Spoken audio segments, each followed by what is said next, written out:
চালা। মধু, সোনা সোনা। না না, সোনা নয়, এটা ব্রোঞ্জ হবে। এ বাড়িতে আসল কিছু নেই, সবই নকল। আরে বাবা, এ সোনা সে সোনা নয়। তবে সোনাদা এমএলএ, চাঁদনির বাবা।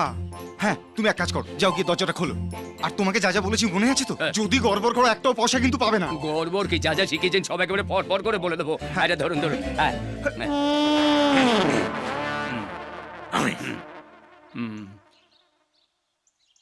সোনাদা এমএলএ, তোমাকে হ্যাঁ, আচ্ছা, হটস্পট বারবার ফোন করবে না।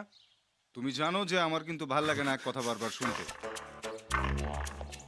2 কোটি টাকার জন্য আমাকে জিজ্ঞেস করছো কেন? আমার অফিসে ড্রয়ারে আছে, ওখান থেকে নিয়ে নাও। আর আমার গাড়ির কি হলো? BMW। না না, কমন হয়ে গেছে, সবাই ইউজ করে। আমার রোলস রয়েস চাই 3টে।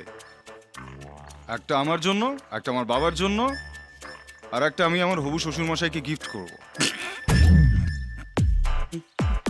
Yes? আমি সোনা। না না, সোনাদানা আমাদের চাই না। এমনিতেই এ বাড়িতে প্রচুর সোনাদানা পড়ে রয়েছে। এই তো সেদিনকে মধুসূদনের বোনের বিয়েতে 100 ভরি দিয়ে দিলাম। 150 ভরি।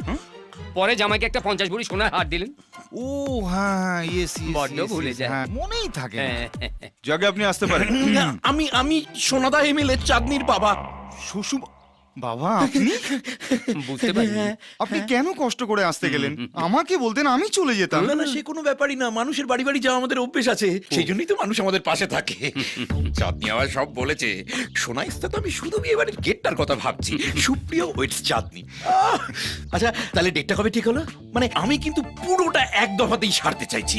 বিয়ে, আশীর্বাদ, বুবাদ সব একদিনে। হ্যাঁ, না বাবা, নিরাপত্তার কারণে 3 দফাতে হয় খুব ভালো। মানে আশীর্বাদ, বিয়ে, রিসেপশন আলাদা আলাদা দিনে। কেন, হামলার কোনো আশঙ্কা আছে নাকি? না, অ্যাকচুয়ালি বাবা চায় যে আমি টাটা বা আম্বানির ঘরে জামাই হই, কিন্তু আমি সাফ সাফ জানিয়ে দিয়েছি বিয়ে আমি আমার পছন্দের মেয়েকেই করব।